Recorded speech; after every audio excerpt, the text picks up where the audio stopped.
અરે ભાઈ, સુરત તો કાપડ અને હીરા માટે જાણીતું છે જ, પણ હવે એક નવી જ વાત સામે આવી છે. સુરતના આઉટર રિંગ રોડ પર એક રેસ્ટોરન્ટ એવી સરસ પહેલ કરી છે ને કે દિલ ખુશ થઈ જાય. 10 વર્ષ સુધીના બાળકો માટે ફ્રીમાં જમવાનું, પણ એક નાનકડો કન્ડિશન છે.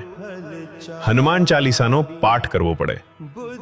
બાળકો આવે છે, પહેલા એમનું સ્વાગત થાય છે, તિલક લગાડવામાં આવે છે, જય શ્રી રામનો પટ્ટો પહેરાડવામાં આવે છે. પછી બધા બાળકો ભેગા થઈને આંખો બંધ કરીને દિલથી હનુમાન ચાલીસાનો પાઠ કરે છે. એમને જુઓ ને, કેટલી ભક્તિ સાથે બોલે છે. અને પાઠ પૂરો થાય એટલે ગરમા ગરમ સ્વાદિષ્ટ જમવાનું તૈયાર. બાળકો પણ ખુશ, માતા પિતા પણ ખુશ. આવી પહેલ હોય ને ભાઈ, તો બાળકોમાં સંસ્કાર પણ આવે અને ભક્તિ પણ વધે.